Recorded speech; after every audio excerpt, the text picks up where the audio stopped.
The dust kicked up by the last wagon's wheels was still hanging in the air like a copper-colored ghost when Marcus Riley noticed the woman standing alone on the edge of the settlement, her traveling bag at her feet and her hand shielding her eyes against the brutal August sun of 1878. Everyone else in Pinos Altos, New Mexico, had already turned back to their business, the excitement of the departing wagon train fading as quickly as morning dew in this God-forsaken heat. But Marcus remained at his post by the gate, his weathered hands resting on the rough wooden fence rail, watching the solitary figure with a growing sense of unease that settled deep in his chest. He had been working as a gatekeeper and general hand at the Pinos Altos settlement for nearly 3 years now, ever since he had drifted into town with nothing but his horse, his saddle, and a past he preferred not to discuss. At 26 years old, Marcus had already lived what felt like several lifetimes, each one harder than the last, and he had learned to keep his head down and his observations to himself. But something about the woman's posture, the way she stood so still while everything around her moved and shifted and carried on, made it impossible for him to look away. The wagon train had been preparing to leave for California for the better part of 2 weeks, and half the town had gathered to see them off. It was always an event when the wagons rolled through, bringing news from the east and taking hopeful souls west toward promises of gold and fertile land. Marcus had checked each wagon through the gate himself, counting heads against the roster the wagon master had shown him, making sure everyone who was supposed to leave had actually climbed aboard. He had a good memory for faces and names, a skill that had served him well in his line of work, and he could have sworn the woman standing there now had been on that list. He pushed himself away from the fence and started walking toward her, his boots crunching on the hard, packed earth. As he got closer, he could make out more details. She was young, probably around 23 or 24, with dark blonde hair pulled back in a practical bun that was already coming loose in the persistent wind. Her dress was a faded blue calico, the kind that spoke of care and mending rather than means, and her face had the kind of determined set to it that Marcus recognized from his own mirror on the mornings when he had to convince himself to keep going. "Miss," he called out when he was close enough to be heard without shouting. "You all right there?" She turned to look at him, and he was struck by the clarity of her eyes, a startling green that seemed to hold both fire and sorrow in equal measure. For a moment she said nothing, just studied him with an intensity that made him want to check if his shirt was buttoned properly or if he had dirt on his face. Then she seemed to make some kind of decision, and her shoulders sagged just slightly. "I suppose that depends on your definition of all right," she said, and her voice had a slight rasp to it, as if she had been holding back tears or maybe screaming, he could not tell which. "I was supposed to be on that wagon train. I paid my passage 3 months ago, sent the money ahead from Santa Fe. But when I arrived here yesterday, the wagon master said there was no record of it, no space for me, and that I must have been mistaken about the arrangement." Marcus felt a flicker of anger on her behalf. He knew the wagon master, a man named Cyrus Dutch, and he also knew that Dutch was not above pocketing passage money and claiming ignorance when the time came to honor the agreement. It was a dirty trick, but one that was hard to prove and even harder to get justice for in a place like this where the law was more suggestion than mandate. "Did you have papers?" he asked. "Any kind of receipt or letter?" She shook her head, and now he could see the moisture gathering in her eyes, though she blinked it back with fierce determination. "I trusted the man who arranged it for me. He said it would all be taken care of. I should have known better than to trust anyone, but I was desperate to get out of Santa Fe, and he seemed so sincere." "Who was he?" Marcus asked, though he suspected he already knew the answer. "His name was Preston, Thomas Preston. He said he was a representative for the Wagon company, that he traveled around making arrangements for people who wanted to head west. Marcus nodded slowly. He had heard that name before, usually in connection with various schemes and confidence games. Preston was known to work several towns at once, collecting money for services he had no intention of providing, and then disappearing before anyone could catch up with him. By now, he was probably 3 states away, spending the money he had stolen from this woman and a dozen others like her. "I am sorry, miss," Marcus said, and he meant it. "You have been swindled. Preston is a con man, and I am afraid your money is long gone." The woman nodded as if she had already suspected as much. "I figured, but I had to try anyway. I had to get out of Santa Fe. Staying there was not an option." There was something in the way she said it that made Marcus wonder what she was running from, but he knew better than to pry. Everyone in the West had their reasons for moving on, and most of those reasons were none of anyone else's business.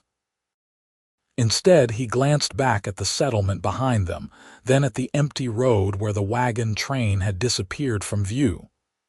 "What is your name?" he asked. "Beatrice," she said. "Beatrice Gardner. Most people call me B." "Marcus Riley," he replied, touching the brim of his hat in a gesture of courtesy. "I work the gate here, and I do odd jobs around town. Listen, Miss Gardner, I do not know what your situation is, but Pinos Altos is not a bad place to be stranded if you have to be stranded somewhere. There is work here if you are willing to do it, and the people are decent enough for the most part. Maybe you could stay a while, earn enough money to try again with the next wagon train that comes through." Beatrice looked at him for a long moment, and he could see her weighing her options, calculating odds and risks in her head. Finally, she picked up her bag and squared her shoulders. "I do not suppose I have much choice," she said. "At least not right now. Do you know anyone who might be hiring? I can cook, clean, so keep books, and I am not afraid of hard work." Marcus thought about it. The town was small, barely 300 people at last count, but it had been growing slowly thanks to some modest mining operations in the hills nearby. There were always saloons and boarding houses looking for help, though he was not sure he wanted to suggest those options to a woman traveling alone. Then he remembered something. "The general store," he said.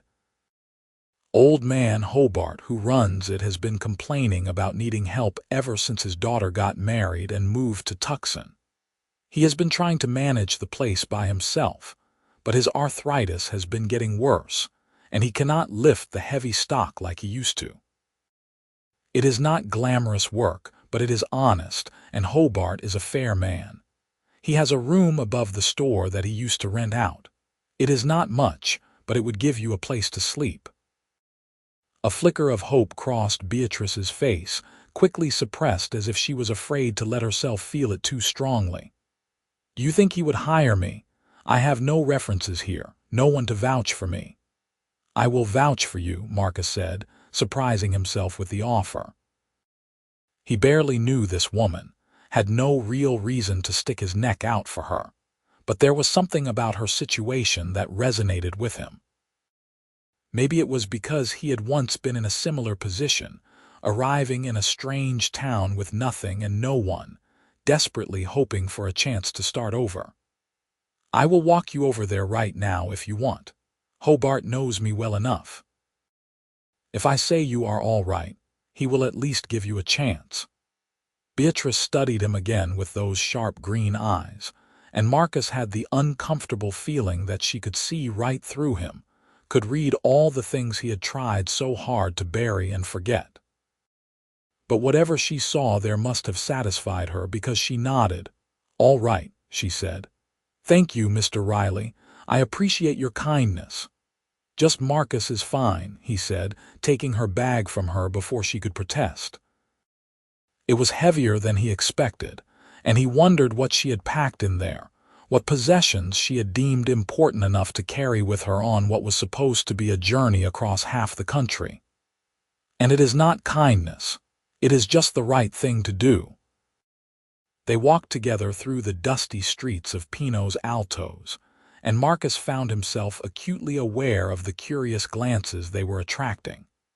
It was a small town, and strangers were always noticed, especially young women traveling alone. He could already hear the whispers starting, the speculation about who she was and what she was doing here. By tomorrow morning, there would be a dozen different stories circulating, each one more elaborate than the last. That was just how things worked in places like this. The general store was located on the main street, a solid wooden building with a covered porch and large windows displaying various goods. Marcus held the door open for Beatrice, and they stepped inside to the familiar smell of coffee, leather, and lamp oil. The store was dimly lit compared to the brightness outside, and it took a moment for Marcus's eyes to adjust. "Hobart," he called out. "You back there?" There was a rustling sound from behind the counter, and then Walter Hobart emerged from the storage room, wiping his hands on his apron. He was a small, wiry man in his 60s with a shock of white hair and keen blue eyes that missed nothing. When he saw Marcus, his weathered face broke into a smile, but his expression became more cautious when he noticed Beatrice. "Marcus," he said in greeting, "what brings you by?" "Need supplies already?" "Not today," Marcus said. "I came to talk to you about your hiring situation. This is Miss Beatrice Gardner. She just missed the Wagon train west, and she is going to be staying in Pinos Altos for a while. She is looking for work, and I thought of you immediately."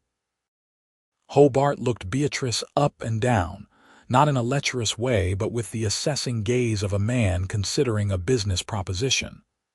"That's so. What kind of work experience do you have, miss?" Beatrice set down her bag and stood up straight, and Marcus noticed the way she transformed herself, pushing down whatever vulnerability she had shown outside and replacing it with competence and confidence.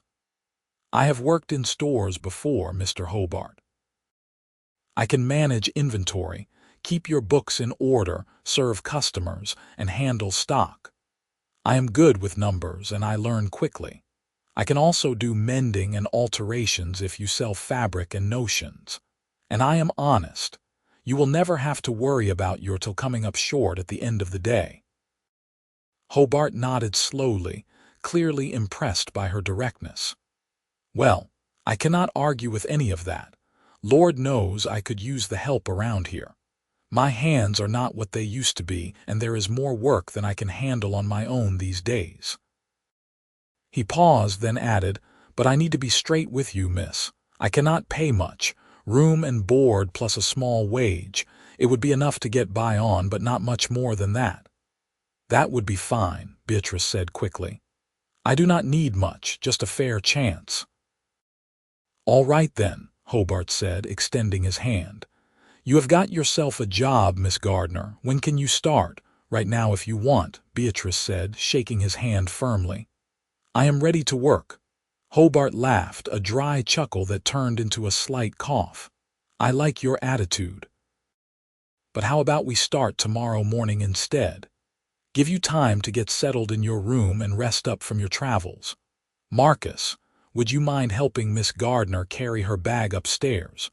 The room is at the back, second door on the left. Key is on the hook behind the counter here."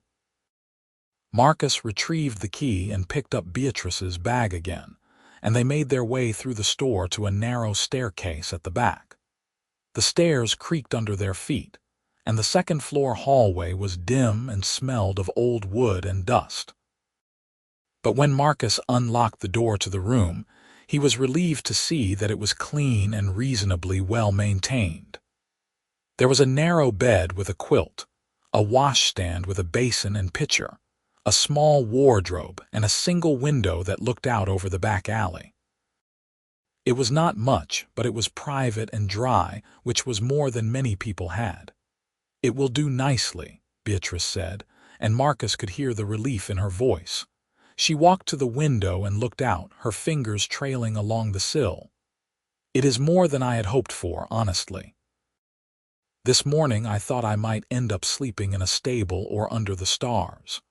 Marcus set her bag on the bed and handed her the key. Hobart is a good man. He will treat you fair as long as you do the work. And if you need anything, if anyone in town gives you trouble, you come find me. I am usually at the gate during the day, but in the evenings I am at the boarding house on 3rd Street, or sometimes at the saloon playing cards. Why are you helping me? Beatrice asked suddenly, turning to face him. You do not know me. I could be a thief or a liar or worse. Most men would have just let me stand there and figure things out on my own. Marcus considered the question. He was not entirely sure himself why he had felt compelled to help her, why the sight of her standing alone while the wagon train disappeared had struck him so deeply. Maybe it was because he knew what it felt like to be stranded and desperate. Maybe it was because he was tired of turning away from other people's troubles. Or maybe it was something else entirely, something he was not ready to examine too closely. I suppose because someone helped me once when I needed it, he said finally. Figured I would pass it along, and for what it is worth, I do not think you are a thief or a liar. I think you are someone who got dealt a bad hand and is trying to make the best of it. Nothing wrong with that. Beatrice smiled then, a real smile that reached her eyes and transformed her whole face. It was the first time he had seen her smile, and Marcus felt something shift in his chest, a flutter of something he had not felt in a very long time. Thank you, Marcus, she said softly. I mean it. Thank you, he nodded, suddenly feeling awkward and unsure of what to say. Well, I should let you get settled. You need anything, just ask Hobart. He knows everyone and everything around here. I will, she promised. Marcus left the room and made his way back downstairs, his mind churning with thoughts he could not quite organize. When he passed through the store, Hobart called out to him. She seems like a decent sort, the old man said. You did good bringing her by. I hope so, Marcus replied. I have got a feeling about her, Hobart. I think she has had a rough time of it. Haven't we all? Hobart said philosophically. That is why we are out here in the middle of nowhere instead of back east living comfortable lives. We are all running from something or looking for something. Sometimes both at the same time. Marcus could not argue with that. He tipped his hat to Hobart and headed back out into the afternoon heat, making his way back to the gate. He had abandoned his post to help Beatrice, and he needed to make sure everything was secure before the evening. But as he walked, he found his thoughts drifting back to her, to the determination in her eyes and the way she had refused to cry even though he could tell she had wanted to. He wondered what she was running from in Santa Fe, wondered if she would ever tell him the story. The rest of the day passed slowly, as most days did at the gate. A few riders came through and Marcus checked their business and directed them into town. A supply wagon arrived from Silver City with goods for the various merchants, and he helped unload some of the heavier items. By the time the sun started its descent toward the western horizon, painting the sky in shades of orange and purple, Marcus was tired and dusty and ready for a drink. He secured the gate for the night, a mostly symbolic gesture since anyone who really wanted to could just ride around it, but it was part of his job and he took it seriously. Then he made his way to the Lucky Dollar Saloon, a ramshackle building that served passable whiskey and had card games going most nights. The saloon was already filling up with the evening crowd, miners and cowboys and drifters, all looking to wash away the day's dust and frustrations. Marcus ordered a whiskey at the bar and found a spot in the corner where he could observe the room without being in the middle of everything. He had just settled in when his friend Daniel Shepard slid into the seat across from him. "Heard you were playing hero this afternoon," Daniel said with a grin. Daniel was a ranch hand who worked at one of the spreads outside town, a good-natured man, a few years younger than Marcus, who always seemed to know everything that was happening before anyone else did. "Word travels fast," Marcus said, taking a sip of his whiskey. "This is Pinos Altos. Word travels before things even happen," Daniel replied. "So who is she? The blonde woman you escorted to Hobart's store like she was royalty or something?" "Her name is Beatrice Gardner, and she is not royalty. She is just someone who needed help," Marcus said, trying to keep his tone neutral. "She got cheated by Thomas Preston, paid for passage on the Wagon train that never materialized." Daniel whistled low. "Preston got another one, huh? That bastard has been working this territory for 2 years now, and no one can ever catch up with him, so she is stuck here, for now. Hobart hired her to work at the store. She seems capable enough. And pretty enough too, from what I hear," Daniel said with a meaningful look. "Some of the boys were saying she looked like something out of a painting." Marcus felt a flicker of annoyance, though he was not sure why. "She is a woman who needs work, Daniel. That is all. Do not go spreading stories that are not there." Daniel held up his hands in mock surrender. All right. I am just saying what I heard. No need to get defensive, though your reaction tells me maybe there is more to this than you are letting on." "There is nothing to it," Marcus insisted, but even as he said it, he knew it was not entirely true.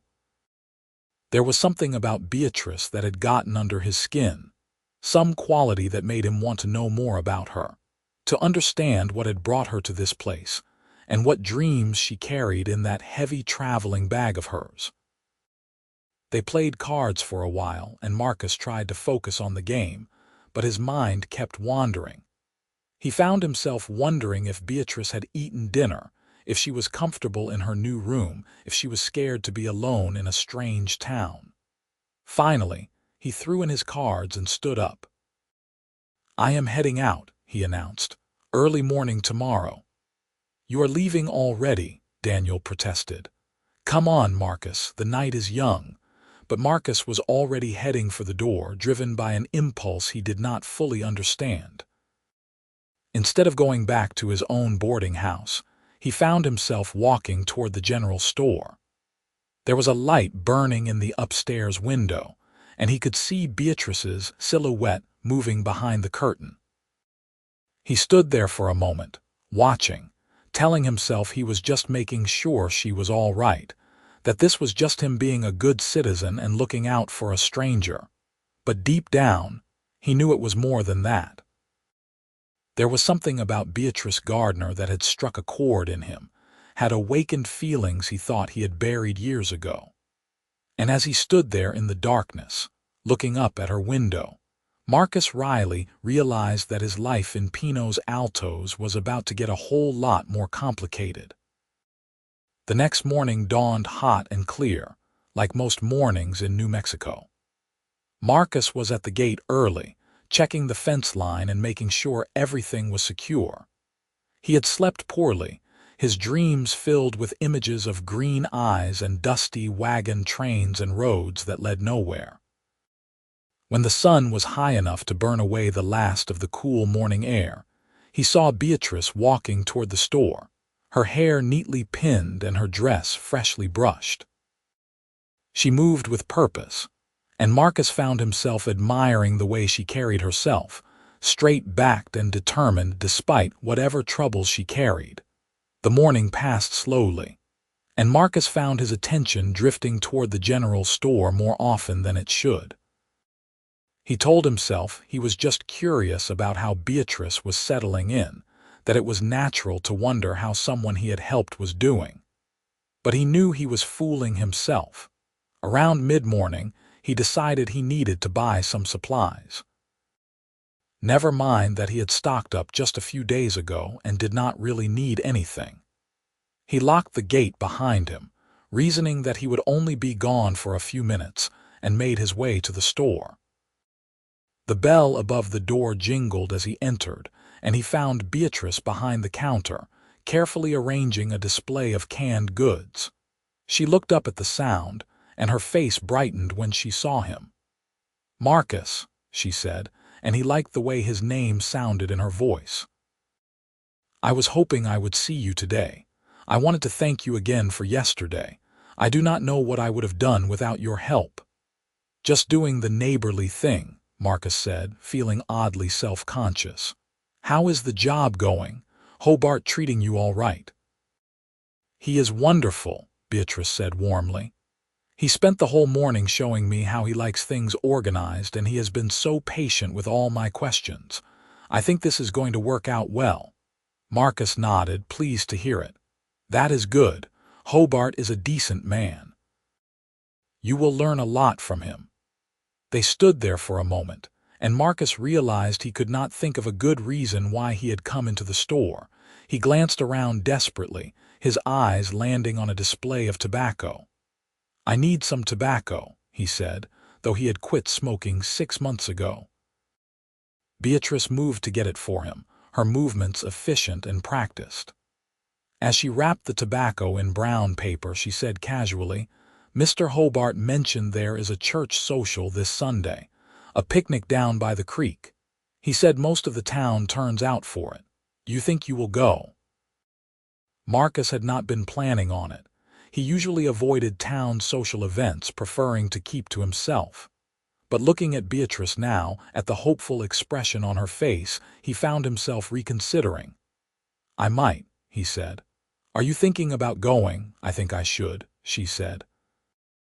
"Mr. Hobart says it would be a good way to meet people, to become part of the community. But I do not know anyone yet, and the thought of showing up alone is a bit daunting." Marcus understood what she was asking without her having to say it directly. "Well, if you want some company walking over there, I would be happy to escort you. That way you would not have to arrive by yourself." The relief on her face was evident. "I would like that very much. Thank you."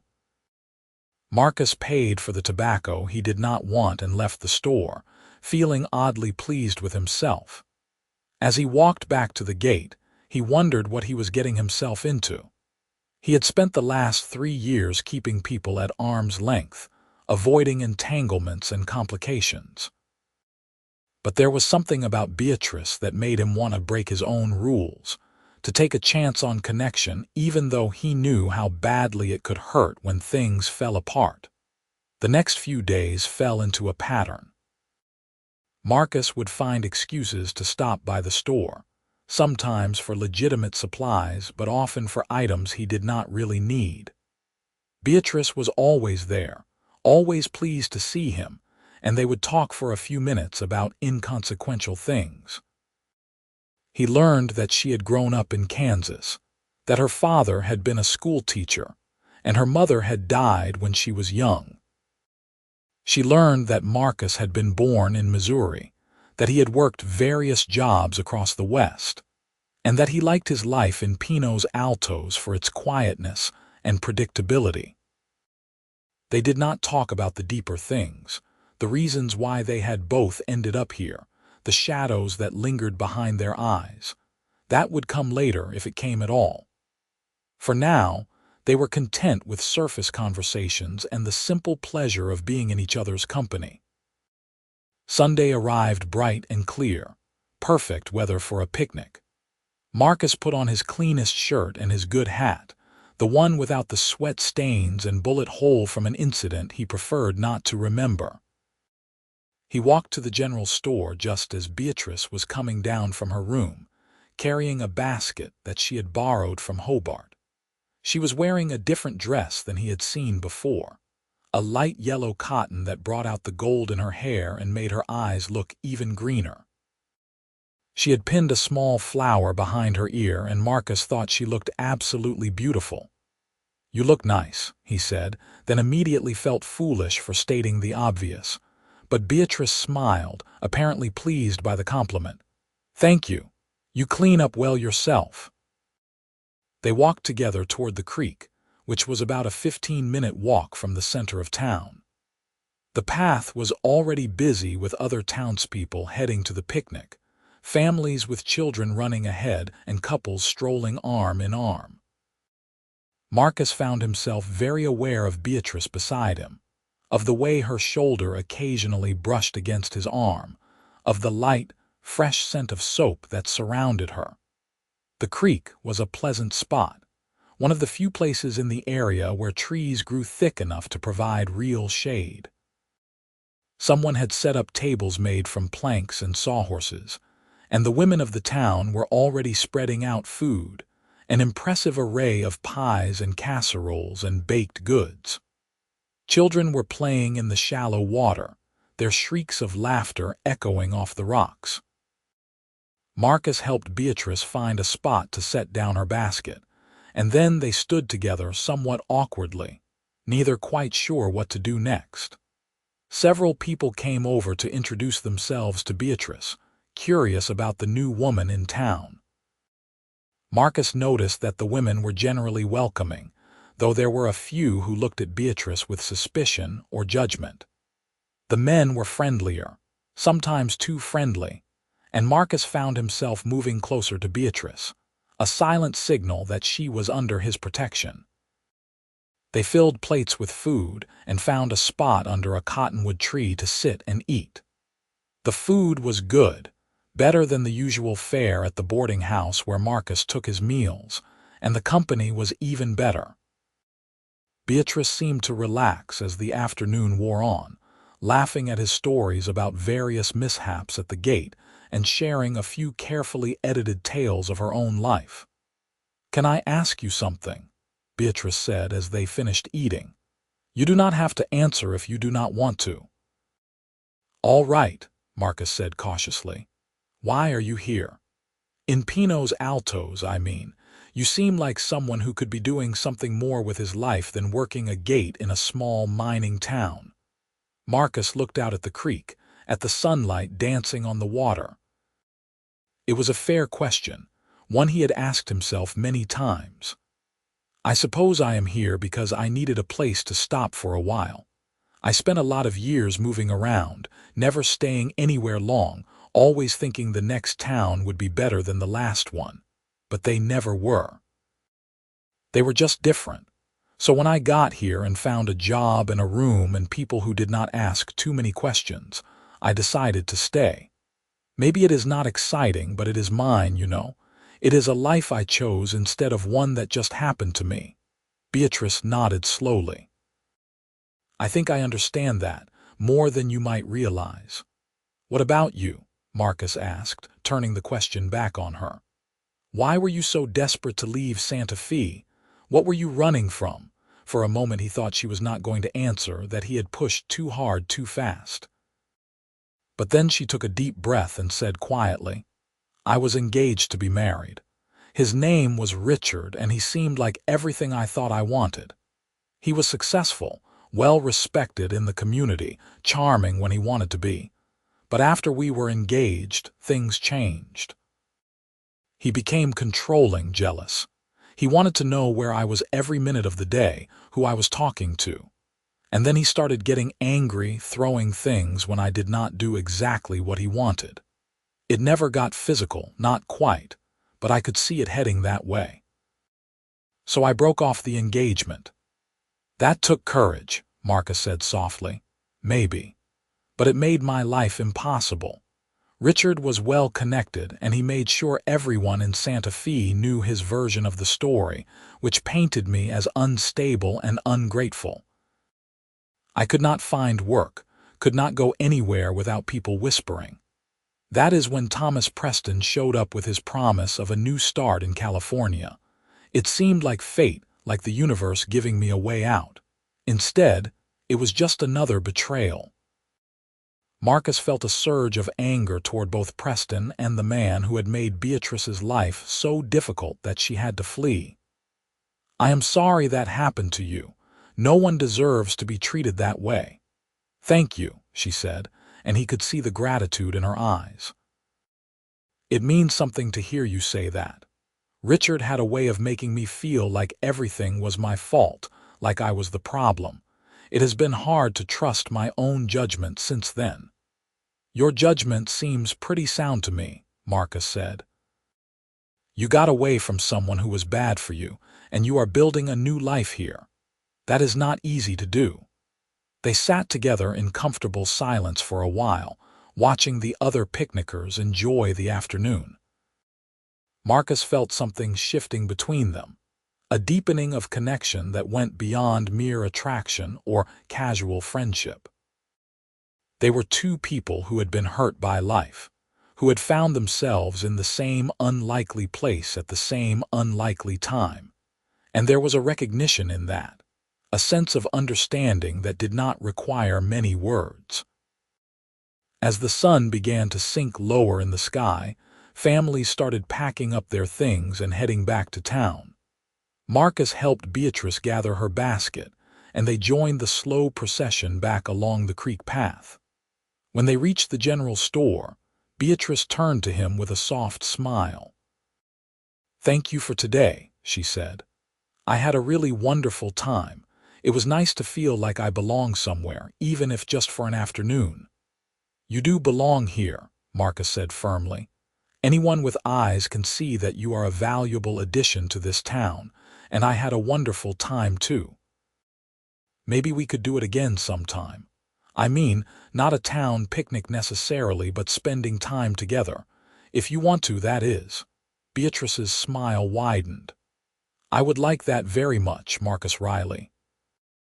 She stood on her toes and kissed his cheek, a brief, chaste touch that nonetheless sent warmth flooding through his entire body.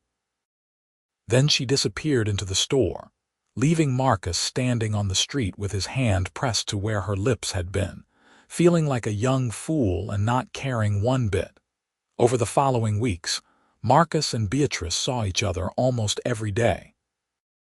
Sometimes it was just brief conversations when he stopped by the store, but often they found time to take walks together in the evening, when the worst of the day's heat had passed, and the air was almost pleasant. They talked about everything and nothing, sharing pieces of themselves gradually, carefully, like people who had been broken before and were not sure if they could trust themselves to try again. Marcus found himself thinking about Beatrice constantly, in the quiet moments at the gate and the restless hours before sleep. He had not felt this way about anyone in years, not since Julia back in Missouri, and the memory of how that had ended was enough to make him cautious. But Beatrice was different from Julia, different from anyone he had known before. She was strong and resilient, but also gentle and kind. She laughed easily and cried rarely, and when she looked at him, Marcus felt like he was being seen in a way he had never experienced before. One evening in late September, when the air had finally started to carry a hint of coolness that promised the coming of autumn, Marcus gathered his courage and asked Beatrice if she would like to have dinner with him at the boarding house where he lived. It was not fancy, but the food was decent, and they could sit together at one of the tables without being interrupted every few minutes by customers or curious townspeople. Beatrice agreed immediately, and that Sunday evening she showed up at the boarding house in her best dress, her hair carefully arranged and her eyes bright with anticipation. Mrs. Chen, the Chinese woman who ran the boarding house, had prepared a special meal when Marcus told her he was bringing a guest, and she outdid herself with roasted chicken and vegetables and fresh bread that filled the dining room with mouth-watering aromas. They ate slowly, savoring both the food and the conversation. Marcus told Beatrice about his childhood in Missouri, about the farm where he had grown up and the dreams he had once had about becoming a ranch foreman or maybe even owning his own spread someday. Those dreams had died when the war came and his family lost everything, but he found he could talk about them now without the sharp edge of regret that usually accompanied such memories. Beatrice shared more about her own past, about growing up with a father who valued education above all else, and encouraged her to read and learn in ways that were unusual for girls at the time. She had loved it, loved the feeling of expanding her mind and understanding the world beyond their small Kansas town. But when her father died 2 years ago, she had been left alone with no family and few prospects, which was how she had ended up in Santa Fe and eventually engaged to a man she had thought would provide security but who had instead tried to cage her. "You ever regret it?" Marcus asked. "Leaving Santa Fe, I mean. Even though it was hard there, at least it was familiar." "No," Beatrice said without hesitation. "Not for a single moment. Being here, even though I arrived by accident, feels right in a way that nothing has felt right in a long time. I have work that I enjoy, a safe place to live, and—" She paused, her eyes meeting his across the table. "And I have met people who make me feel like maybe I can trust again, like maybe the world is not as dark and disappointing as I thought it was."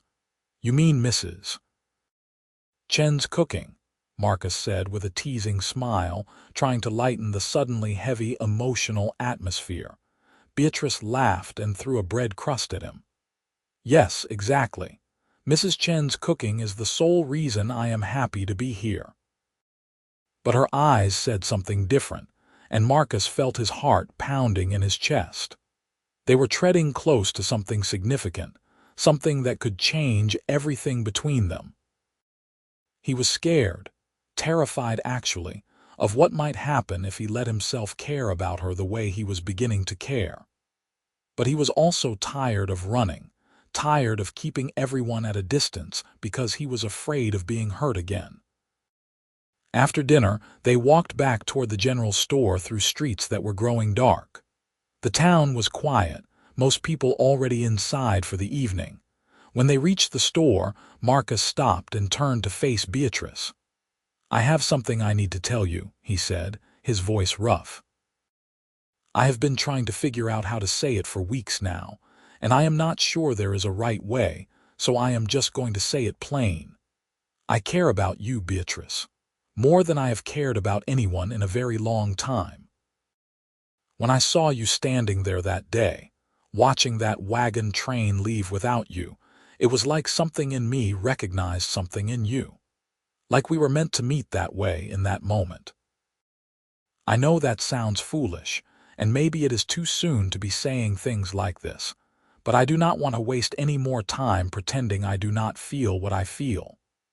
Beatrice was very still, her face illuminated by the lamplight spilling from the store windows. For a long moment she said nothing, and Marcus felt his heart sinking, sure that he had misjudged everything, that he had ruined whatever fragile connection they had been building. But then she reached out and took his hand, her fingers threading through his with a confidence that belied the tears gathering in her eyes. "It does not sound foolish at all," she said softly, "because I feel the same way. From that very first day, when you were the only person who noticed I had been left behind, who cared enough to help, I felt something. I tried to tell myself it was just gratitude, that I was just latching onto the first person who was kind to me. But it is more than that. It is so much more than that." Marcus felt like he could not breathe, like all the air had been sucked out of the night. He lifted his free hand to her face, his calloused fingers gentle against her cheek. "Can I kiss you?" he asked, his voice barely above a whisper. "Yes," Beatrice breathed. "Please." He leaned down slowly, giving her time to change her mind, to pull away if she wanted to. But she did not. Instead, she rose up to meet him, and when their lips touched, Marcus felt like he had been struck by lightning. The kiss was soft at first, tentative, a question being asked and answered. But then Beatrice's arms came up around his neck and his hands moved to her waist, pulling her closer, and the kiss deepened into something more urgent, more necessary. When they finally broke apart, both breathing hard, Marcus rested his forehead against hers. "Beatrice," he murmured. "Lord, woman, what are you doing to me?" "The same thing you are doing to me," she replied with a shaky laugh. "Turning my whole world upside down in the best possible way." They stood there for a long moment, holding each other in the darkness, and Marcus felt something that had been broken inside him for years beginning to mend. He had thought he was done with love, done with hoping for anything beyond simple survival and getting through each day. But Beatrice had changed all that without even trying, just by being herself, by seeing him for who he really was and not turning away. As the weeks turned into months, Marcus and Beatrice became inseparable. Everyone in Pinos Altos knew they were courting, and the town seemed to collectively approve of the match. Old man Hobart was particularly pleased, often giving Beatrice time off in the evenings so she could spend it with Marcus. They would take long walks through the hills surrounding the town, talking about their hopes and dreams for the future. Sometimes they would sit by the creek where they had first truly connected at the picnic, watching the water flow past and marveling at how much their lives had changed in such a short time. Marcus introduced Beatrice to his few close friends, including Daniel, who took great delight in teasing Marcus about being completely smitten. Beatrice introduced Marcus to the other women in town she had become friendly with, including Sarah Norton, the school teacher, and Elizabeth Hayes, who ran the boarding house for single women. They formed a small but solid circle of friends, people who cared about them and wanted to see them happy. In November, as the weather finally turned cool and the first hints of winter began to touch the New Mexico mountains, Marcus made a decision. He had been saving money for years with no particular goal in mind, just the vague idea that someday he might want to buy a piece of land or start a business. Now he knew exactly what he wanted to do with that money. He rode to Silver City one Saturday, telling Beatrice he had business to take care of but not explaining what kind. In Silver City, he found a jeweler and spent a long time looking at rings before finally selecting a simple gold band with a small but perfectly clear diamond. It cost more than he had planned to spend, but when he thought about slipping it onto Beatrice's finger, about making her his wife in truth and name, no amount seemed too much. He rode back to Pinos Altos with the ring burning a hole in his pocket, his mind racing with plans for how he would ask her. He wanted it to be special, memorable, worthy of the woman she was, and the love they shared. But as it turned out, he did not have to wait long for the perfect moment. It was a Tuesday evening in mid-November, and Marcus had arranged to meet Beatrice after she finished work at the store. They were planning to have dinner together and then take a walk, their usual routine. But when Marcus arrived at the store, he found Beatrice standing outside, her face pale and her hands trembling. "What is wrong?" he asked immediately, his protective instincts flaring. "Did something happen? Are you all right?" "I am fine," Beatrice said, though her voice shook.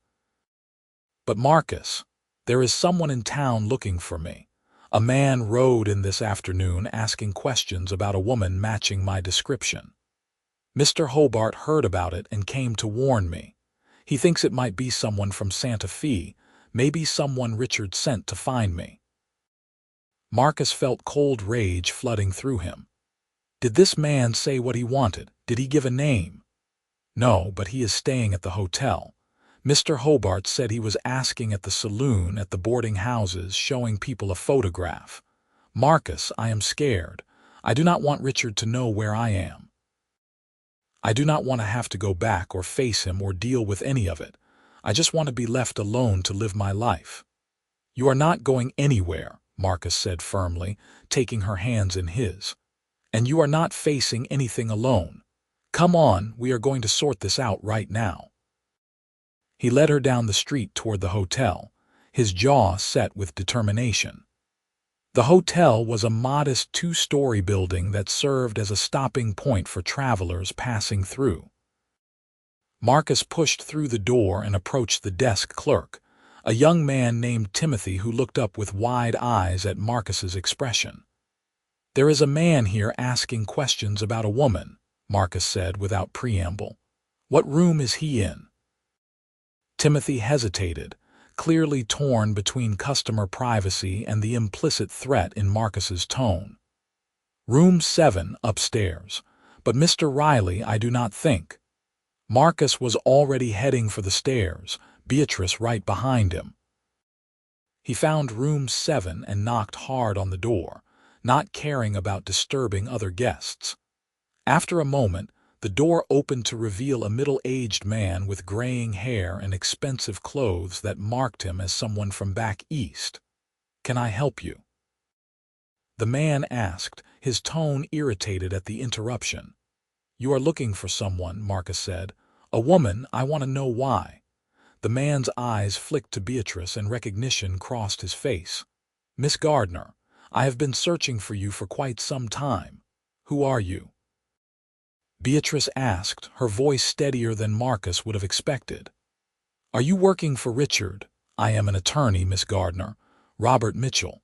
"And no, I am not working for Richard Pemberton. Quite the opposite, in fact. I represent the estate of your late aunt, Catherine Gardner." Beatrice looked stunned. "Aunt Catherine? But I have not seen her in years. I did not even know where she was living." "She was living in Denver," Mitchell explained, "and she passed away 3 months ago.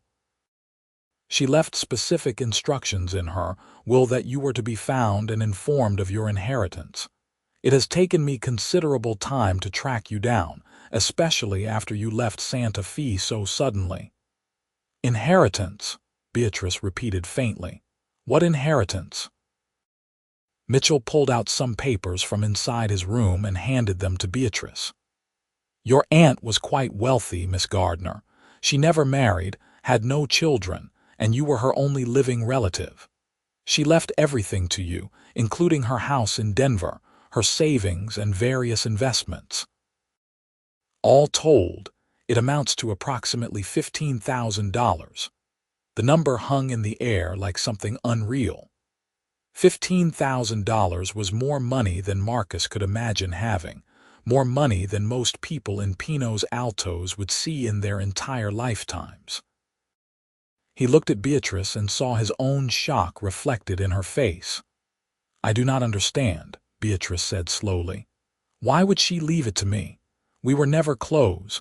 After my father died, we barely corresponded." "According to her personal letters, which were given to me after her death, she felt guilty about that," Mitchell said gently. "She wrote that she should have done more to help you after your father passed, that she should have reached out. Leaving you her estate was her way of making amends and ensuring you would be taken care of." Beatrice sank down onto the edge of the bed, the papers still clutched in her hands. Marcus sat beside her, his arm going around her shoulders automatically. Mitchell gave them a moment, then cleared his throat. "I need you to come to Denver to sign the papers and claim the inheritance," he said. "I can escort you there myself if you like. Make sure everything is handled properly. The house is currently being maintained by a caretaker, and the money is in a bank waiting for you." "This is overwhelming," Beatrice said softly. "I need time to think about all of this." "Of course," Mitchell said. "I have business that will keep me in the territory for another week. I can return here in a few days for your answer. But Miss Gardner, I should tell you that this is legitimate. I have all the documentation to prove it, and there are no strings attached. Your aunt simply wanted to ensure your future was secure." After Mitchell closed the door, Marcus and Beatrice sat together in the hallway for a long moment, trying to process what had just happened. Finally, Beatrice looked up at Marcus with confused, overwhelmed eyes. "What do I do?" she asked. "This changes everything. I could go to Denver, claim the inheritance, start over somewhere with actual means and opportunities. I could have the life I always dreamed of, the security I never thought I would have." Marcus felt his heart clenching in his chest. Of course she would want to go to Denver. Why would she stay in a dusty mining town working at a general store when she could have a house and money and a real future? He had no right to ask her to give that up, no right to expect her to choose him over such an opportunity. But even as he thought it, he knew he had to try. He could not let her go without telling her exactly how he felt, without giving her a reason to stay if she wanted one. "Beatrice," he said, taking both her hands in his. "I have been planning this for a while now, waiting for the right moment. I guess maybe this is it, or maybe it is the worst possible timing, but I cannot wait any longer. I have something I need to ask you." He reached into his pocket and pulled out the small velvet box, opening it to reveal the ring inside. Beatrice gasped, her free hand going to her mouth. "I love you," Marcus said, his voice thick with emotion. "I loved you from the moment I saw you standing there alone, watching that wagon train leave. I loved you more with every conversation, every walk, every minute we spent together. You make me want to be better, to do more, to build something real instead of just drifting through life. I know I do not have much to offer compared to what you just found out you could have. I do not have a house or money or any kind of security beyond a decent job and a room at a boarding house. But I can promise you my heart, all of it, for as long as you will have it. Beatrice Gardner, will you marry me?" Tears were streaming down Beatrice's face now, and for a terrible moment Marcus thought she was going to say no, that the inheritance had shown her just how little he had to offer. But then she was nodding, her hands gripping his so tightly it almost hurt. "Yes," she said through her tears. "Yes, Marcus, I will marry you. I do not care about the money or the house or any of it. I mean, it is wonderful and it solves problems I did not think could be solved, but it is not what I want. You are what I want. This life we have been building together is what I want. I do not need Denver or a big house or any of those things if it means giving up what we have here." Marcus pulled her into his arms, holding her tight against his chest, feeling her tears soaking into his shirt. Relief and joy were flooding through him in equal measure, making him feel light-headed and giddy. He had been prepared for her to leave, prepared to let her go if that was what she chose, but having her choose him instead was more than he had dared to hope for. "Are you sure?" he asked, pulling back to look at her face. "Beatrice, this is a lot of money we are talking about. It could change your entire life. I do not want you to regret choosing me." "I could never regret choosing you," Beatrice said fiercely. "You were there when no one else was. You saw me when I was invisible to everyone else. You helped me when you had no reason to, and you have loved me in a way that makes me feel safe and valued and cherished. That is worth more than any amount of money." Marcus kissed her then, a deep, passionate kiss that sealed the promise they were making to each other. When they finally broke apart, he slipped the ring onto her finger, and they both laughed at how perfectly it fit, as if it had been made specifically for her. They spent the rest of the evening making plans, their words tumbling over each other in their excitement. Beatrice would still go to Denver with Mitchell to claim her inheritance and sign the necessary papers, but Marcus would go with her. They could get married there, start their new life together in the city if she wanted, or they could return to Pinos Altos with the security of knowing they had means to fall back on if times got hard. "I think I would like to come back here," Beatrice said thoughtfully. "At least for a while. This is where we met, where we fell in love. It feels right to start our married life here. And with the money from the inheritance, we could buy a piece of land outside town, build a real house, maybe start a ranch like you always dreamed of. We could make something of our own, something that belongs to both of us." Marcus felt his throat tightening with emotion. The idea of having his own land, his own home, with Beatrice by his side was almost too much to take in. It was everything he had thought he would never have, all the dreams he had given up on suddenly made possible. "That sounds perfect," he said hoarsely. "Absolutely perfect." They told Hobart the news the next day, and the old man was delighted, though a bit sad to be losing his best employee.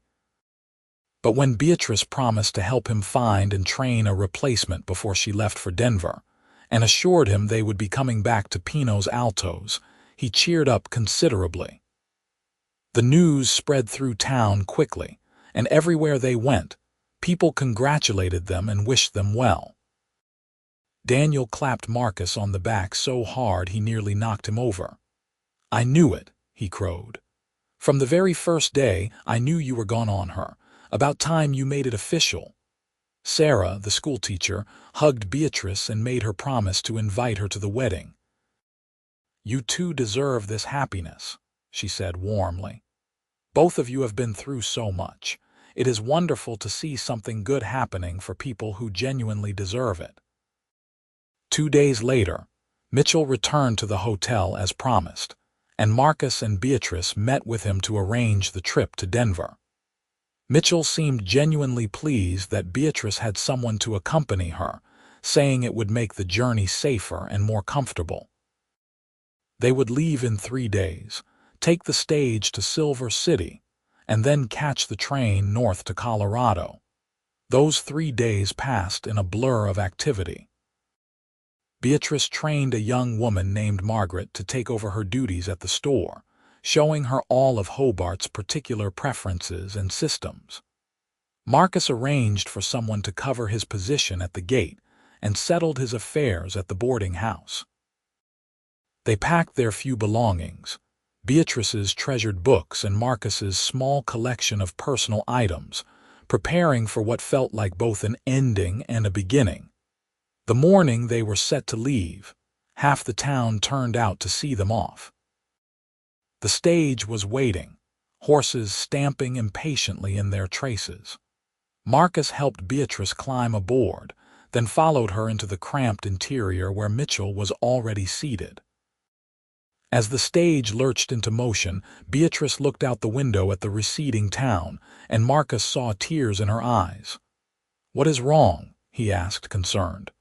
"Are you sad to be leaving?" "Not sad exactly," Beatrice said. "Just grateful. I came here by accident, by disaster really, and it ended up being the best thing that ever happened to me.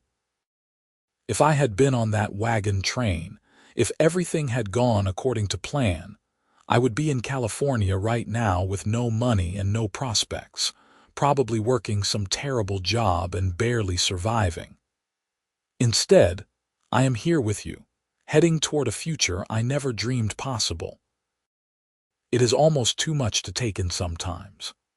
"I know what you mean," Marcus said, taking her hand. "I keep thinking about that day, about how close I came to not noticing you standing there.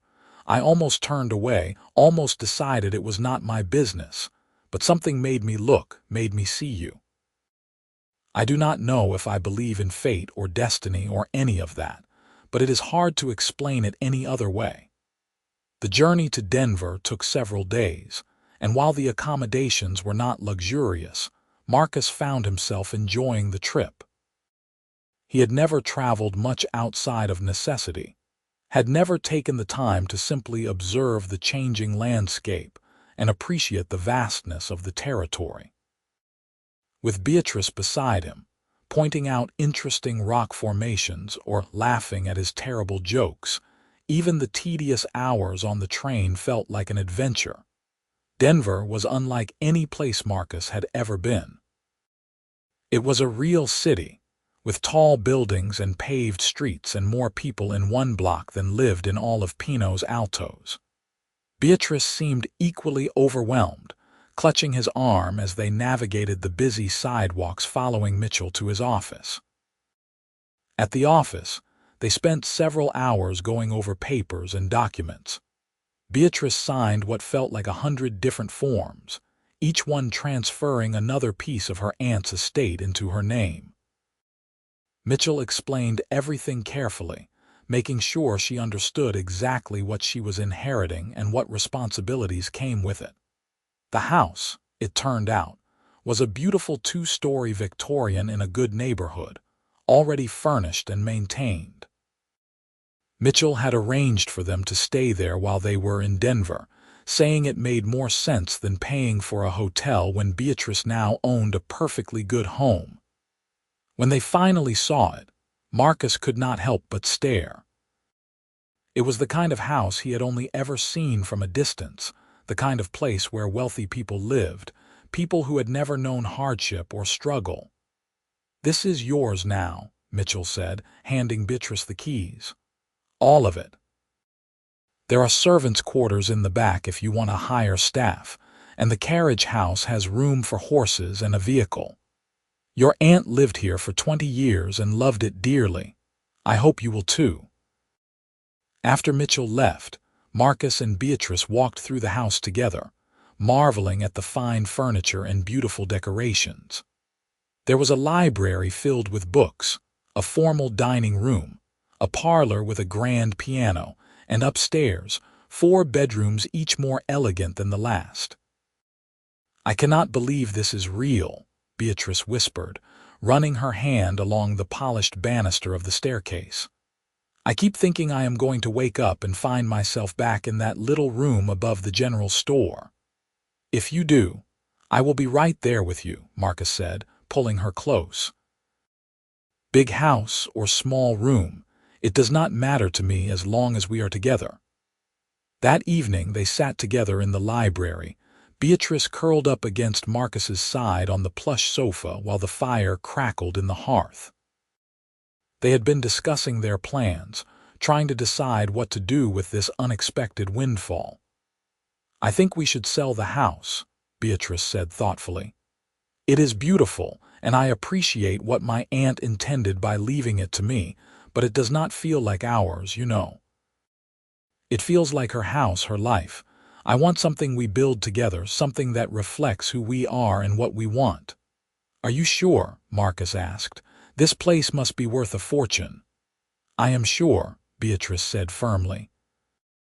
"We can use the money from selling it along with the inheritance to buy land back in New Mexico, build our own house exactly the way we want it, and still have plenty left over for the ranch.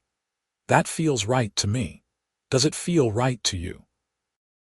Marcus thought about leaving this grand house behind and going back to the simple, hard life of ranching in the New Mexico territory.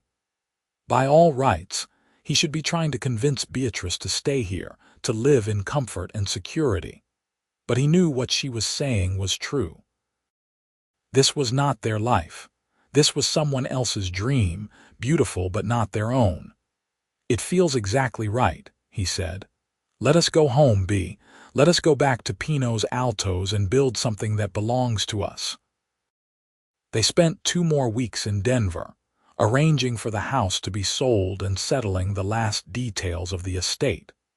Mitchell helped them find a good bank to transfer the funds to, one that had a branch in Silver City, so they could access their money when needed.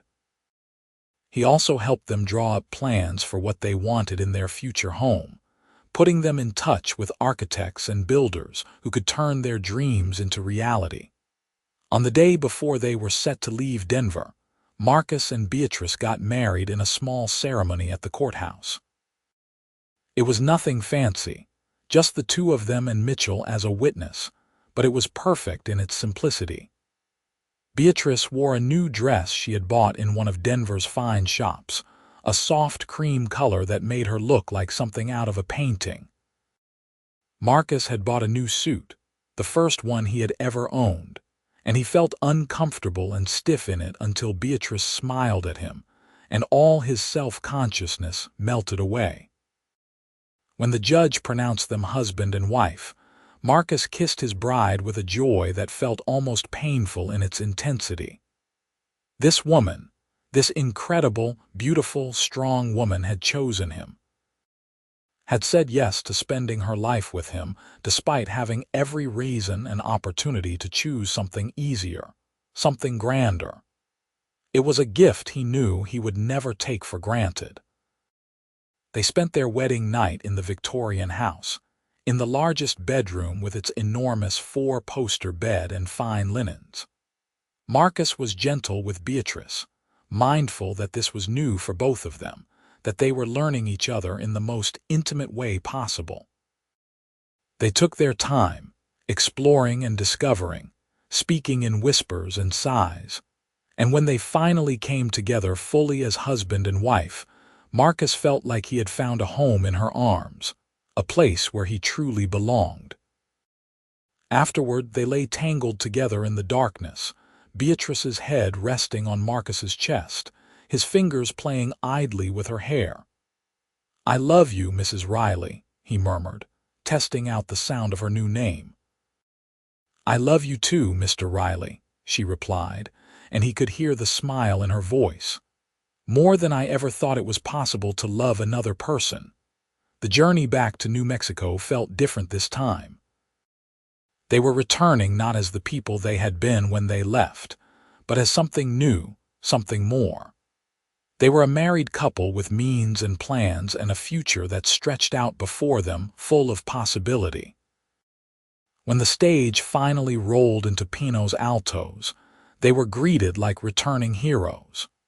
News of Beatrice's inheritance had spread, though Marcus suspected Hobart had done his best to keep the details vague to protect their privacy. People congratulated them on their marriage and their good fortune, and several men approached Marcus about working on the ranch they planned to build. They stayed at the boarding house while they searched for land, riding out each day with a local guide to look at various properties. They wanted something with water access, good grazing land, and enough space to build not just a house, but eventually a full working ranch. After 2 weeks of searching, they found it. 500 acres about 6 miles outside of Pinos Altos, with a creek running through it and views of the mountains that took Beatrice's breath away. They bought the land outright, no mortgage or debt, a freedom that still felt surreal to Marcus. Then they began the work of building their home. They hired a crew of local men, including Daniel, who was happy to take a break from ranch work to help his friend, and construction began in early spring of 1879. Marcus and Beatrice were involved in every aspect of the building process, making decisions together about every detail. The house they designed was not as grand as the Victorian in Denver, but it was solid and beautiful in its practicality. It had a large kitchen where Beatrice could cook and entertain, a comfortable living space with a fireplace, a library for her books, and upstairs, 3 bedrooms. They were planning for the future, for the family they hoped to have someday. While the house was being built, they also worked on establishing the ranch. They bought cattle, sturdy Texas Longhorns that could handle the harsh New Mexico climate, and they hired a foreman named Jack Martinez, who knew the ranching business inside and out. They built corrals and a barn, dug wells and strung fences. It was hard, exhausting work, but Marcus had never felt more alive, more purposeful.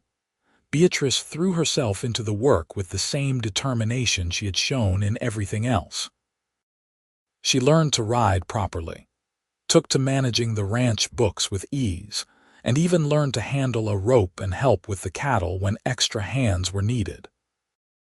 The women of Pinos Altos were amazed by her. This refined woman who had inherited a fortune, but chose to spend her days covered in dust and working alongside her husband, instead of living a life of leisure. By the time autumn arrived, the house was finished and furnished, a beautiful testament to what they had built together. They moved in on a crisp October day, carrying their belongings across the threshold together, laughing like children at the sheer joy of finally being home. That night, they sat together on the porch they had specifically designed for watching sunsets, holding hands and looking out over their land.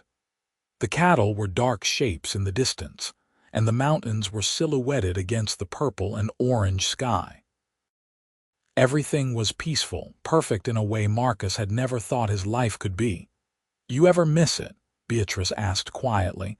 "The simplicity of before, when life was just about getting through each day?" Marcus considered the question carefully. Sometimes, he admitted. There was a kind of freedom in having nothing to lose, in being able to drift wherever the wind took me. But this is better. This is so much better. I would not trade what we have for anything. Good, Beatrice said, squeezing his hand, because I would not either. Though I do have to say, I am exhausted. Who knew that having money and land would mean working harder than I ever have in my life? Marcus laughed. It is different work, though. It is working for ourselves, for our future. That makes all the difference. As winter approached, life on the ranch settled into a comfortable routine. The cattle were healthy and thriving, and Martinez reported that they should have a good calf crop come spring. Marcus had taken on a more managerial role, overseeing the operations rather than doing all the hard labor himself, though he still insisted on working alongside his men whenever possible. Beatrice managed the household and the books with effortless efficiency, and somehow still found time to volunteer at the school in Pinos Altos, helping Sarah teach the children reading and arithmetic. In late December, as they were preparing for their first Christmas together as husband and wife, Beatrice told Marcus she was pregnant. They were in the kitchen, Beatrice kneading bread dough while Marcus sat at the table going over the ranch accounts, when she suddenly stopped working and turned to look at him. "I need to tell you something," she said, her voice nervous but excited. "I think I'm expecting a baby." "I am almost certain, actually." Marcus felt like all the air had been knocked out of his lungs. A baby. They were going to have a baby. He stood up so fast his chair toppled over backward, and then he was across the room, pulling Beatrice into his arms, mindful of her flour-covered hands. "Are you sure?" he asked, his voice choked with emotion. "When? How are you feeling? Do you need to sit down? Should we send for a doctor?" Beatrice laughed, tears streaming down her face. "I am fine, Marcus, better than fine. I am happy. Are you happy?" "Happy does not even begin to cover it," Marcus said, kissing her forehead, her cheeks, her lips. "You have given me everything, Beatrice. A home, a purpose, and now a family. I do not know what I did to deserve you, but I am grateful for it every single day." "You noticed me," Beatrice said simply. "When everyone else looked away, when I was invisible and forgotten, you saw me. You noticed that I had been left behind, and you cared enough to help. That is what you did to deserve this. You were kind when you did not have to be, and everything else grew from that one simple act of paying attention." They held each other in the kitchen, the bread dough forgotten, the ranch accounts scattered across the table, and Marcus thought about that day nearly a year and a half ago, when he had seen a woman standing alone while a wagon train disappeared into the distance. He had almost convinced himself to walk away, to let someone else deal with it. But something, some instinct or intuition or maybe just plain luck, had made him go to her instead. And that choice, that single decision to notice and to care, had changed both of their lives completely. The pregnancy progressed smoothly, and by the time spring arrived with its promise of new life and new beginnings, Beatrice was glowing with health and happiness. They had converted one of the upstairs bedrooms into a nursery, painting it a cheerful yellow, and filling it with a handmade cradle that Martinez had crafted as a gift, along with quilts sewn by the women of Pinos Altos, who had grown to love Beatrice as one of their own. The baby, a daughter they named Catherine after Beatrice's aunt, was born in late June during a brief cool spell that broke the usual summer heat. The birth was long and difficult, and Marcus spent hours pacing the downstairs while the midwife and Sarah worked upstairs with Beatrice. When he finally heard the baby's first cry, followed shortly by the midwife calling down that both mother and child were doing well, Marcus sank down on the sofa and wept with relief. He was allowed upstairs a few minutes later, and the sight that greeted him made his heart feel too large for his chest. Beatrice was propped up against pillows, exhausted but radiant, holding a tiny bundle wrapped in soft blankets. When she looked up and saw him, her smile was brighter than the sun. "Come meet your daughter," she said softly. Marcus approached the bed slowly, almost reverently, and looked down at the tiny face peeking out from the blankets. Catherine was perfect, with a dusting of dark blonde hair and eyes that would probably be green like her mother's. She was sleeping peacefully, oblivious to the fact that she had just turned her parents' entire world upside down in the best possible way. "She is beautiful," Marcus whispered, afraid to speak too loudly and wake her. "Just like her mother." "She has your chin," Beatrice observed with a tired laugh. "Poor thing, I hope she does not hold that against us." Marcus sat carefully on the edge of the bed and put his arm around Beatrice, the three of them forming a small, complete unit. "I cannot believe this is my life," he said, his voice thick with emotion. "A year and a half ago, I was just a lonely gatekeeper with nothing much to show for my years and no particular hope for the future. Now I have a wife I adore, a daughter I would die for, and a home that is everything I ever dreamed of. How did I get so lucky?" "It was not luck," Beatrice said, resting her head against his shoulder. "It was choice.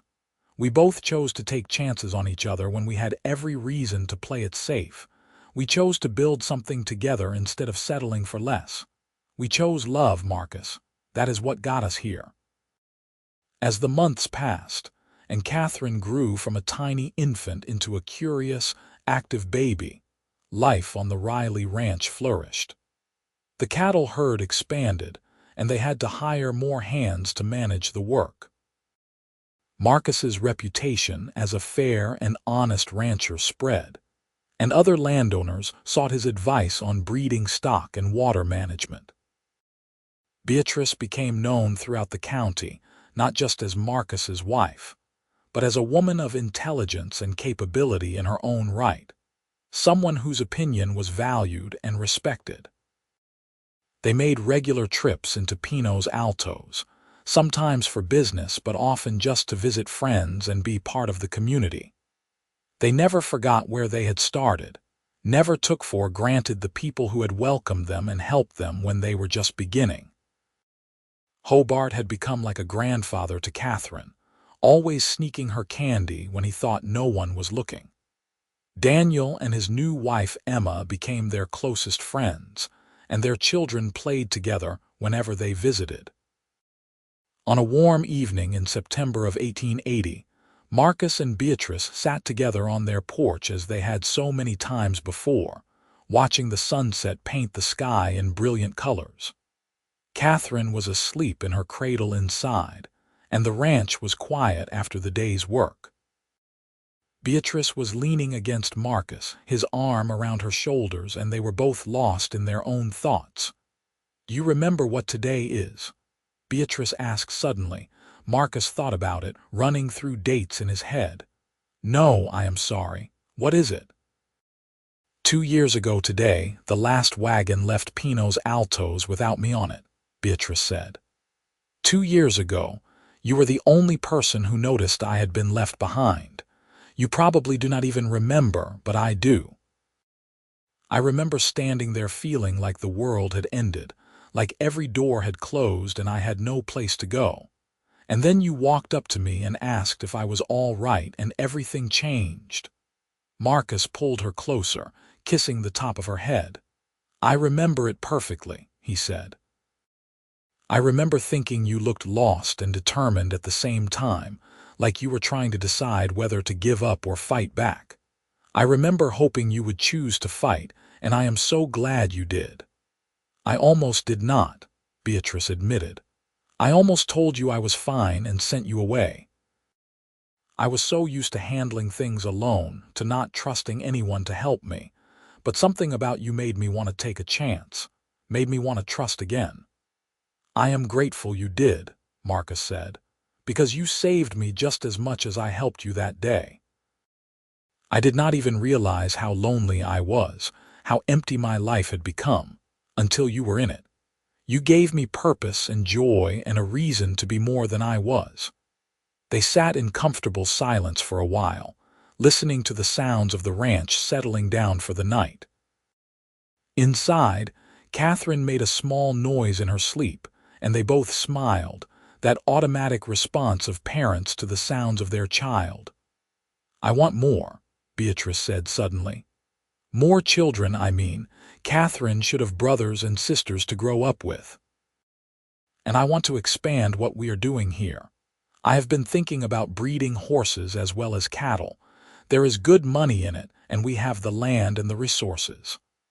"I like the way you think, Mrs. Riley," Marcus said with a grin.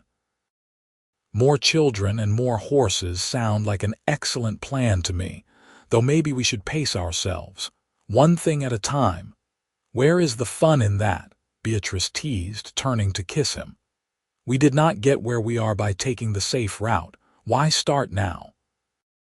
Marcus laughed and kissed her back, marveling once again at this woman who had come into his life by accident and transformed everything. She was right, of course. They had built their life together by taking chances, by choosing to believe in each other and in the possibility of something better.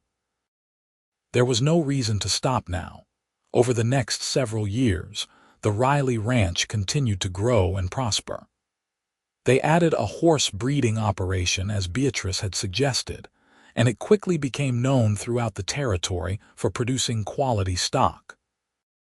They had 3 more children, 2 boys and another girl, and their house was always filled with noise and laughter and the happy chaos of a large family.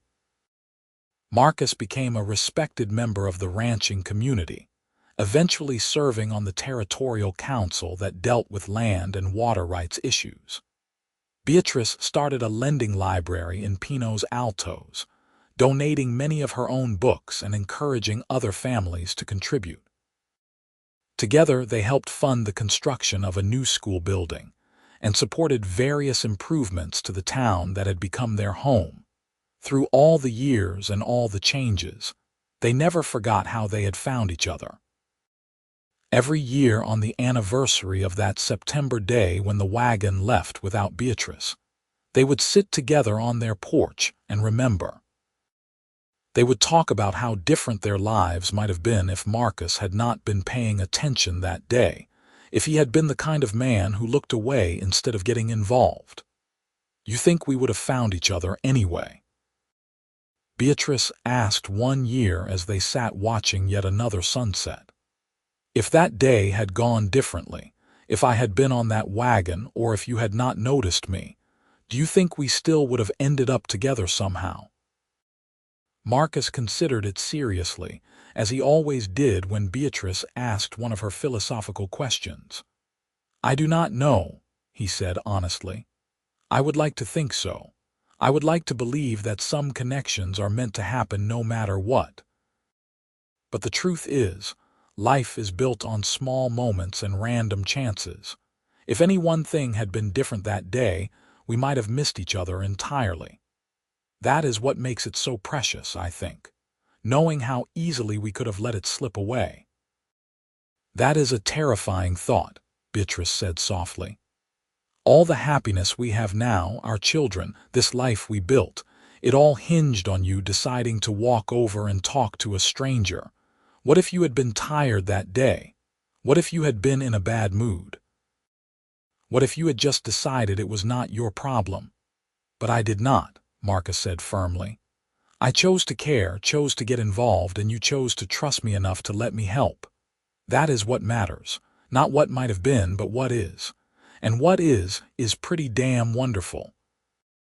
Beatrice laughed and wiped at the tears that had started to form in her eyes. "When did you get so wise, Marcus Riley?" "I have a good teacher," he said, pulling her close. "You have shown me more about life and love and what really matters than I learned in all the years before I met you. I am just paying attention and trying to keep up." They sat together as the stars began to appear in the darkening sky, holding hands and watching the lights come on in their house, where their children were probably getting ready for bed. From inside they could hear Catherine, now 10 years old, reading a story to her younger siblings, her voice carrying through the open windows. "I am grateful," Beatrice said quietly, "for all of it. For getting cheated by Thomas Preston, for missing that wagon, for ending up stranded in a town I had never heard of with no plan and no prospects. Because all of those disasters led me to you, and to this life. Sometimes the worst things that happen to us are really just the universe pushing us toward where we are supposed to be." "I am grateful too," Marcus said. "For being at that gate that day, for having eyes that saw you when no one else did, for being brave enough to approach a beautiful stranger and offer help. Best decision I ever made." As the years continued to pass, the Riley Ranch became a landmark in the territory, known not just for the quality of its cattle and horses, but for the quality of the people who ran it. Marcus and Beatrice were seen as pillars of the community, people who had built something from nothing and who never forgot to give back to the place that had given them their start. Their children grew up strong and capable, raised with love and the knowledge that they could be anything they wanted to be. Catherine, their eldest, showed a talent for writing and wanted to be a journalist. The boys, Thomas and William, loved the ranch and seemed destined to take it over someday. The youngest, Emily, was passionate about teaching and talked about attending normal school to become a teacher like Miss Sarah, who had been so kind to her mother. Marcus and Beatrice supported all their children's dreams, just as they had supported each other's. They taught them the value of hard work and honesty, but also the importance of kindness and paying attention to people who might need help. They told their children the story of how they met often, wanting them to understand that small acts of compassion could change everything. On their 20th wedding anniversary, Marcus arranged a surprise for Beatrice.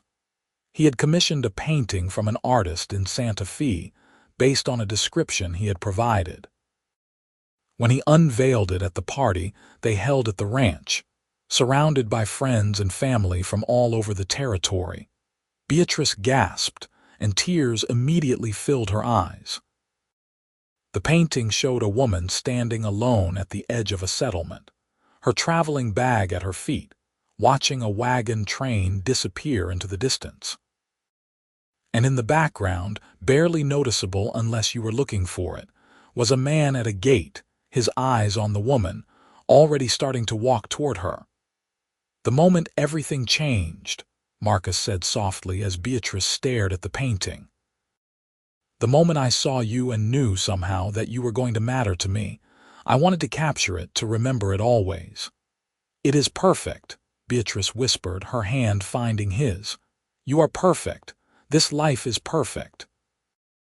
I could not have dreamed up anything better than what we have built together." The party continued late into the night, filled with music and dancing and laughter. Their friends and family celebrated with them, sharing memories and making toasts to the couple who had become a legend in Pinos Altos. The story of the woman who missed the wagon and the cowboy at the gate who was the only one who noticed had become part of the town's folklore, told and retold with various embellishments over the years. But the truth, Marcus and Beatrice knew, was even better than any story. The truth was two people who had been broken and lonely, who had found each other by accident and built something extraordinary through choice and commitment and love. The truth was that paying attention mattered, that kindness mattered, that taking chances on people was worth the risk. As they grew older, Marcus and Beatrice never lost that sense of gratitude for what they had. They watched their children grow up and start families of their own. They expanded the ranch and saw it thrive even in difficult years. They remained active in their community, always willing to help anyone who needed it, always remembering what it felt like to need help themselves.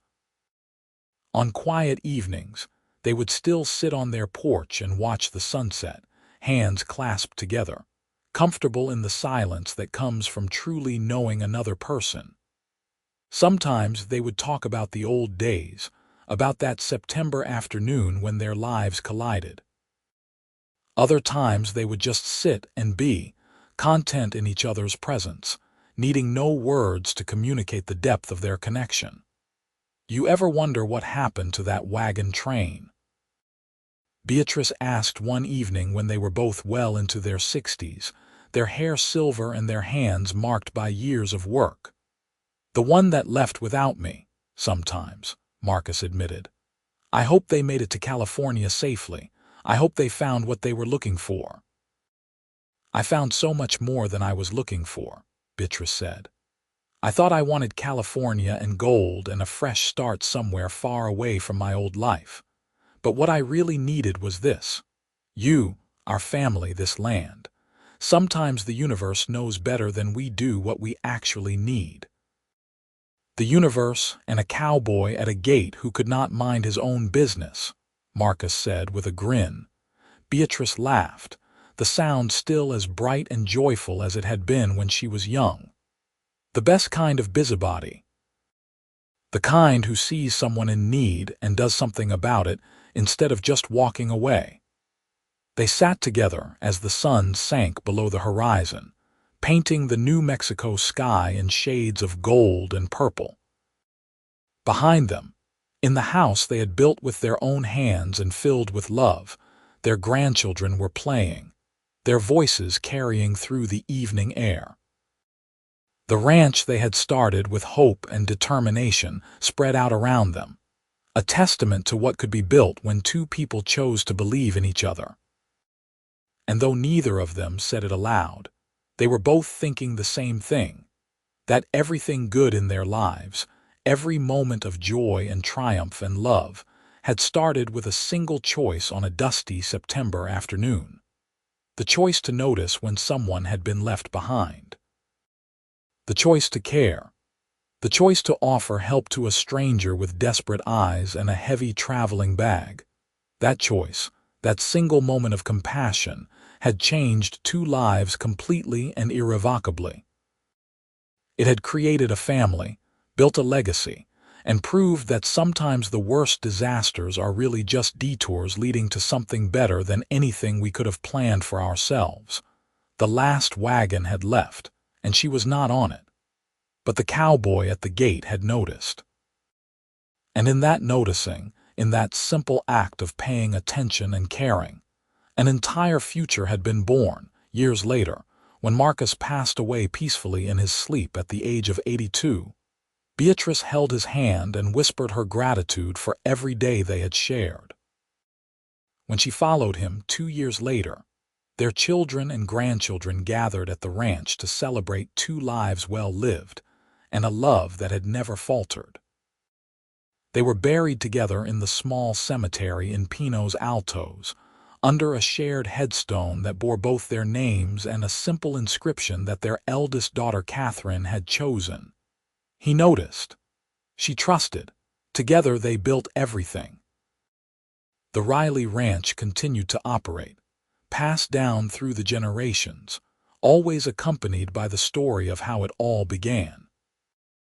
The painting Marcus had commissioned hung in the ranch house for over a century, a reminder to everyone who saw it that small moments of kindness can change the course of multiple lives. And in Pinos Altos, New Mexico, the story of the last wagon and the woman who missed it and the cowboy at the gate, who was the only soul who noticed, became more than just local legend.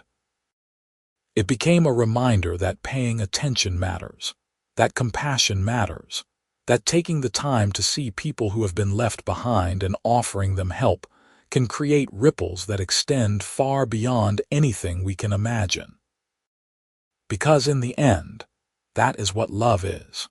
Noticing when someone needs you, choosing to be there even when it would be easier to walk away, and building something together that neither of you could have created alone. Marcus and Beatrice Riley had understood that, from the very beginning, From that first moment when their eyes met across a dusty street and recognized something in each other that the rest of the world had missed. They had been two people who could have easily remained strangers, ships passing in the night, lives that never connected. But instead, because of one man's choice to notice and one woman's choice to trust, they had become something extraordinary. Partners, lovers, parents, pillars of their community, and eventually, legends in their own right. The last wagon left, and she was not on it. And because of that, because of the disaster that seemed like the end of everything, Beatrice Gardner and Marcus Riley found each other and built a love that lasted a lifetime and beyond. A love that started with attention, grew through kindness, and flourished through commitment and choice. And that, in the end, was the greatest story of all.